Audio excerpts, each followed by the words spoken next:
Mga master, okay lang bang? Huwag niyong skip ang mga ads sa aking mga video kung okay lang mga master. Salamat sa solid na suporta po. Yon, what's up mga masters? Nandito na naman tayo sa panibagong araw, panibagong kabanata na naman ang pagsasama-samahan natin ngayon guys.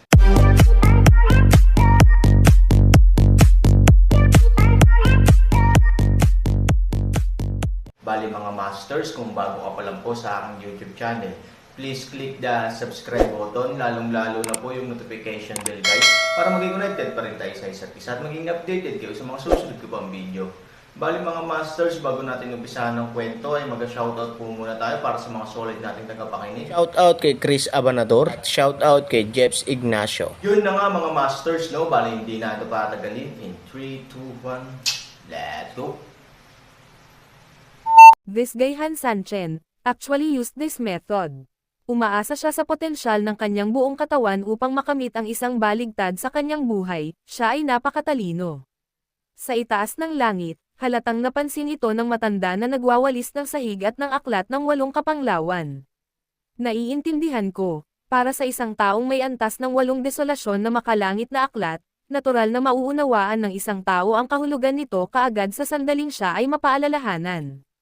This guy does not know where to find some energy in his body, and then hindi niya alam kung sino ang tutulong sa pagsiklab ng true energy sa katawan niya. Sa ganitong paraan, sisubog siya sa sarili niya, which will not only stimulate the greatest potential in his body, at the same time, it also gives him to have a certain ability to maximize his body's potential when his body explodes, at least when he has no meridians at the moment. Ngumiti ang matandang nagwawalis ng sahig, bagamat talagang lubhang mapanganib para sa kanya na gawin ito, at maaaring siya ay mapahamak, ngunit ito nga ay isang paraan upang ganap na muling mabuksan ang sitwasyon sa kahirapan. Bawang Tiansyo, masaya ka, kung siya ay magtagumpay, ako ay magiging kaawa-awa, ang mundo ay mapayapa, sa huli, kung siya ay sumabog laban sa langit, may magbabayad para dito ng palihim.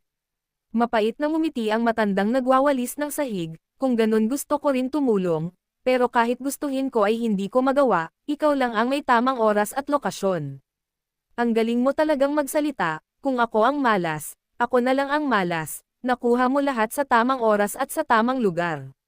Wala nang ibang paraan, kapag nahaharap sa isang sitwasyon tulad ng Han Sanchen, ikaw lang ang nasa mundo, hindi, sa totoo lang, hindi lang ang mundo ng Bafang, kundi pati na rin ang 2 tao sa mundo mo, ang pinakakapakipakinabang sa mundo. Totoo man o peke ang rainbow fart mo, at least I like hearing it. Malapit na siya. Kasunod ng kanilang mga titig, si Han Sanchen, na nasa itim na bagyo, ay nagmistulang isang pulang mainit na bakal, at siya ay mukhang kakaiba. Ang kanyang buong katawan ay pula ng dugo, at ang mga laman at buto sa kanyang katawan ay makikita sa pamamagitan ng pulang kulay. Kung kailangan kong makahanap ng isang mas angkop na pang-uri, malamang na ito ay ang tinatawag na Dantay body, ngunit ito ay ganap na nasunog sa dugong pula ng apoy. Boom! Biglang nagsimulang dumaloy ang dugo ng itim na dragon sa loob ng katawan. Pagkatapos, isang malaking halaga ng makamandag na dugo mula mismo sa Han Sanchen ay dumaloy din sa kanyang katawan. Maging ang dugong nahawahan ng nakamamatay na lason ay tuluyan ng nataranta. Ang 3 sanga ay parang 3 puwersa, at dapat silang makahanap ng lugar upang labanan hanggang sa kamatayan. Kasabay nito, ilang iba't ibang aura ang lumabas sa katawan ni Han Sanchen. Ang Jade Aura na orihinal na dinala ng ika-7 henerasyong unggoy, ang maputlang gininto ang liwanag ni Han Sanchen mismo, ang gininto ang liwanag ng gininto ang katawan, ang hininga ng demonyong dragon, at maging ang hininga ng lalaking iyon ay sumambulat mula sa katawan ni Han Sanchen, palabas. At that moment, parang kapag malapit nang mamatay ang isang tao, lahat ng organs sa katawan mo ay desperadong sinusubukang iligtas ang katawan mo. Magkahawig ang eksenang ito, ang adrenal glands ay naglalabas ng 2 beses ng mas maraming at ang iba't ibang mga organo ay gumagana ng 2 beses ng mas mahirap upang maiwasan ang pagkamatay ng katawan. Gayunpaman, ang panig ni Han Sanchen ay higit na isang kaligtasan sa sarili ng mga kapangyarihan sa kanyang katawan. Nagsimula na silang lahat gumalaw. Mabuti man, masama, o ano paman, basta kay Han Sanchen. Ramdam na ramdam nila ang tunay na banta sa panahong ito. Alinman sa tagumpay o tagumpay. Ito ang determinasyon ni Han Sanchen nang gawin niya ang planong ito. Kung gusto ng lahat mabuhay, dapat lahat sila mag-ambag, dragon man o troll na kalaban ko. Boom! Sa itaas ng langit, ang malaking dugo pulang puyo ng tubig ay biglang gumalaw ng mabangis. Pagkatapos, sa ilalim ng kulog at kidlat, ang mundo ay nakararanas ng pagkawasak. Ito na ang iyong turn, ngumiti ng mahina ang matandang Wallis. Bawang Tianshu ay puno ng kawalan ng kakayahan. Oo, kung hindi ako maglaro muli, ituturing ako ng iba bilang isang lupain na walang lupa. Nang matapos siyang magsalita, nawala ang bawang Heavenly Book. Pagkatapos noon, isang gintong liwanag ang kumislap sa gilid ng buong makalangit na mundo ng libro, at pagkatapos ay mabilis na nawala ng walang bakas.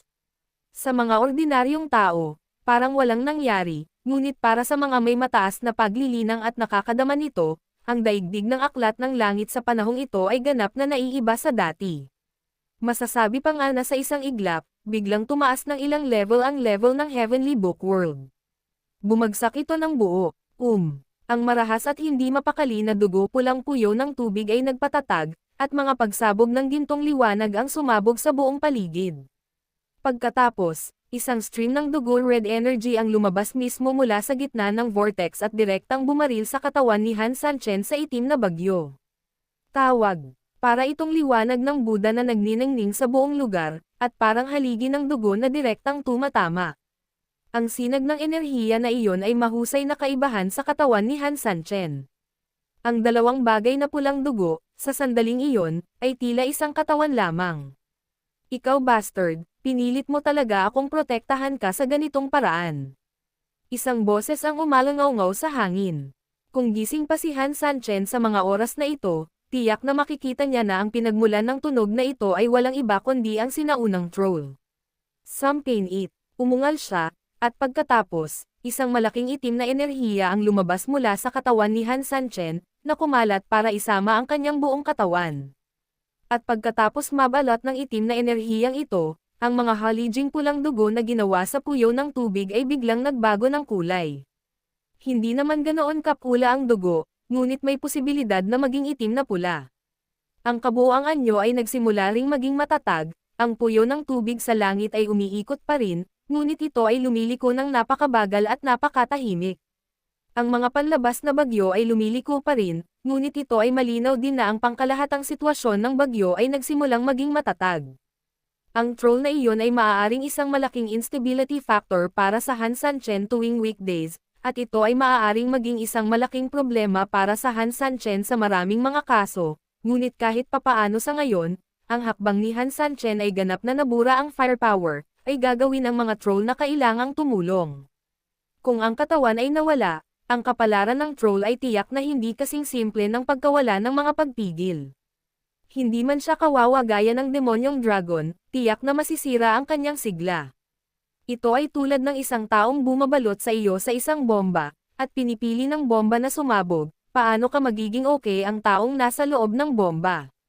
Sa makatuwid, ang pagsira sa sarili ni Han Sanchen ay hindi lamang hindi magtatanggal ng selyo sa troll, ngunit magdudulot din ng malaking pinsala sa kanya sa dulo ng selyo. Kailangang kumilos ang troll, at kinailangan pang protektahan ang katawan ni Han Sanchen mula sa pagsabog. Sa halos oras na ito, sa wakas ay nagtagpo ang tatlong daloy ng dugo. Ang kulog mula sa langit ay tumama sa apoy mula sa lupa. Boom! Sa isang iglap, sumabog ang intersection.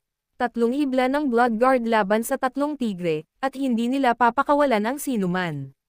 Unti-unting nawawala sa isa't isa ang makamandag na dugo at dugong demonyo, ngunit mukhang matagal na silang magkasama at may game time na pagkakaintindihan. Sa pinakakritikal na sandali, nagtutulungan ang dalawa para harangin ang nakalalasong dugo.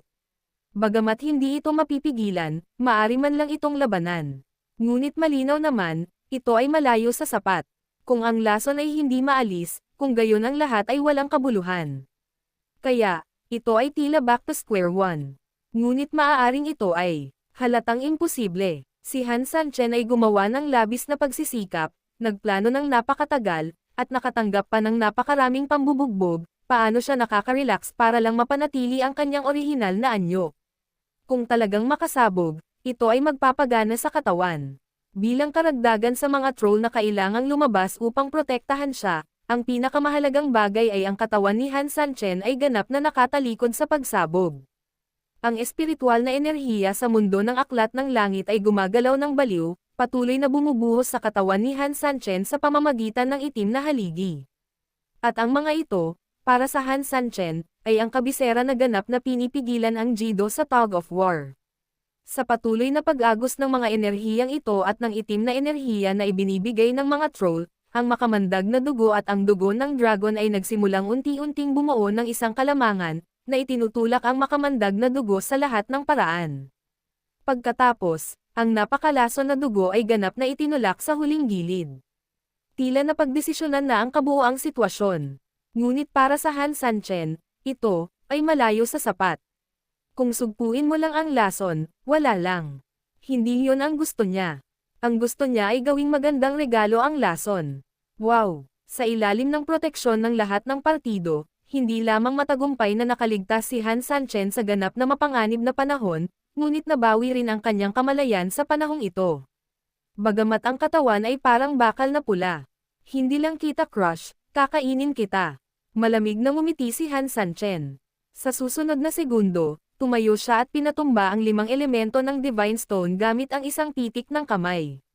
Pagkatapos, direktang ibinaling niya ang kanyang kamay at itinutok ang puso ng dragon na nakadikit sa kanyang dibdib sa 5 elementong banal na bato.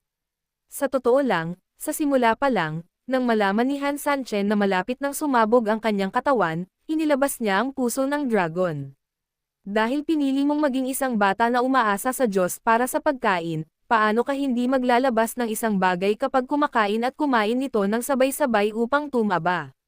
Nagkataon lang na walang problema sa paggamit ng enerhiya sa puso ng dragon para suportahan ang operasyon ng 5 elementong banal na bato. Bawang Tianshu, huwag kang magpanggap sa akin, tulungan mo akong pasiglahin ang puso ng dragon at hayaang buhayin nito ang 5 elementong banal na bato. Nung una walang galaw, ngunit ilang sandali pa, biglang bumaril ng malaking enerhiya ang itim-pulang haligi. Ang puso ng dragon ay agad na nag-apoy, na naging sanhi ng dahan-daang pag-ikot ng 5 elemento ng Divine Stone. 5 elemento ng banal na bato, tulungan mo ako. Tila narinig niya ang tawag ni Han Sanchen, at tila nasa lugar nga ang enerhiya sa puso ng dragon.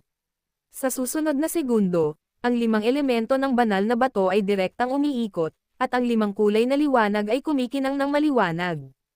At sa paglitaw ng 5 kulay ng liwanag na ito, sa isang kisap mata, ang pamumula ng katawan ni Han Sanchen ay nagsimulang bumaba sa kulay at temperatura. Isang malaking halaga ng 5 kulay na liwanag din ang direktang pumasok sa katawan ni Han Sanchen. Ang mga nasirang bahagi ng katawan ay nagsimulang ayusin ng galit na galit. Sabay buhos ng malaking hininga sa dugo, na may higit na pagpapala mula sa panlabas na puwersa, ang dobleng dugo ay naging mas mabangis. Sa isang iglap, ang pinakamataas na lason ay direktang nabalot ng dobleng dugo. Kasabay nito, nagsimulang dugtungan ng dobleng dugo ang nakal-alasong dugo. Magiging mahaba ang prosesong ito, ngunit naniniwala si Han Sanchen na para sa ilang bagay, sulit ang mahabang pabuya. Fuck you bastard. Han Sanchen, hindi mo lang ginagamit ang troll at ang potensyal ng iyong katawan para protektahan ka, ngunit ginagamit mo rin ang pangangailangan pagkatapos ma-stimulate ang potensyal ng katawan upang sipsipin ang aking espiritual na enerhiya ng baliw. Napakahusay mong pinapatay ang 2 ibon gamit ang isang bato. Si Bawang Tianshu ay talagang walang imak at hindi maiwasang magreklamo. Ano ang ibig sabihin ng paggalaw ng buong katawan sa isang galaw? Ito ang pakulo na nilalaro ngayon ni Han Sanchen. Kung ito ay perpekto, hihiga ako at hahayaan kang gawin ang anumang gusto mo. Ang emperador ay hindi nagmamadali at lubos na nag-alala sa mga beteng hanggang sa mamatay. Boom! Halos sa sandaling nagreklamo si Bawang Tianshu, ang nakal-alasong dugo sa katawan ni Han Sanchen ay ganap na nabalot ng 2 pang dugo, bagamat ito ay lumalaban ng ayaw. Ang pagkubkob ng 2 dugo ay medyo malakas, at mayroong tuloy-tuloy na daloy ng dugo sa labas, 5 kulay ng liwanag ang pumasok upang tumulong. Para sa isang oras, ang makamandag na dugo aktwal na nagsimula ang pinakamarahas na pagtutol, at pagkatapos ay ganap na namatay down. Ngunit para kay Han Sanchen, imposibleng makapagpahinga siya. Damn it, Mawawala ang ganyang kalakas na lason kahit pa sabihing wala na, kahit matalo ko si Han Sanchen, hindi ako maniniwala. Napakaposible na pinili ng taong ito na tiisin ito pansamantala, at hindi niya alam kung kailan siya sisabog at magdudulot ng sariling alon. Sa makatuwid, sa pagkuha ng pagkakataong ito, dapat hayaan ni Han Sanchen ang 5 elemento ng banal na bato na magbigay sa kanya ng matibay na pundasyon. Gayunpaman, kung mas maraming ganitong uri ng paggamot, mas mabuti. Ang tanga mo, sa akin ka lang mahihirapan. Malungkot na sigaw ni Bawang Tianshu, at pagkatapos ay kumislap ang ilaw, at ang itim pulang haligi ay biglang nagkaroon ng mas matatag na output. Parang tumigil doon. Oo, parang guguho na ang mundo doon, mukhang mas maganda na ngayon. Okay lang ba ang leader ng alliance natin? Napansin din ng isang grupo ng mga kapatid ang katatagan ng mundo. Isang kasinungalingan ang sabihing hindi ako natatakot, tapos ngayon lang talaga naramdaman na guguho na ang mundo. Ngunit ang lahat ay medyo natatakot, ngunit sa katunayan sila ay mas nag-aalala tungkol sa Han Sanchen. Total alam naman nilang lahat na ito ay dulot ng Han Sanchen. So anong ginagawa natin ngayon? Gusto mo bang pumunta at makita ang pinuno? No. With the current scale, we will never be able to help the leader even if we go over. Yeah. It's better to stay here. Kapag ang leader ng alyansa ay kasing hina na ng dati at nangangailangan ng tulong natin, matulungan man lang natin siya. Sige, sundin mo ang utos ko, hahanap tayong lahat ng malapit na bunker at magpahinga muna, mukhang panandali ang hindi malulutas ng sitwasyong ito ang anumang problema. Oo, nang matapos siyang magsalita, isang grupo ng mga kapatid ang nagsimulang gumawa ng mga simpleng tolda sa lugar. Napagpasyahan nila na hindi lang nila mapoprotektahan ang Han Sanchen dito, kundi ligtas din nilang protektahan ang sarili nilang buhay. Sa isang kisap mata, lumipas ang ilang oras, isang grupo ng mga tao ang nagtayo na ng kanilang mga tolda, at gumawa pa ng ilang maliliit na pag-aayos dahil sa inip, ngunit si Han Sanchen sa kabilang panig ng langit ay ganoon pa rin ang sitwasyon tulad ng dati, ang puyo ng tubig at ang bagyo ay magkakaugnay, at ang Buddha ay nag-uugnay din sa langit at lupa, at sa larangan ng digmaan sa panahong ito, bumalik na si Huya sa harapan ng array. Sumimangot ang matanda. Huya, saan ka na? Yun na nga mga masters, no? Bali panibagong kabanata na naman yung natapos natin ngayong gabi. Muli, maraming salamat po talaga sa walang sawang suporta po sa aking YouTube channel na talagang inaabangan nyo po ang bawat upload ko po. Bali mga masters, magkita-kita ulit po tayo bukas ng gabi at ngayon po ay magpapaalam po muna tayo. Bali mga masters, bye-bye!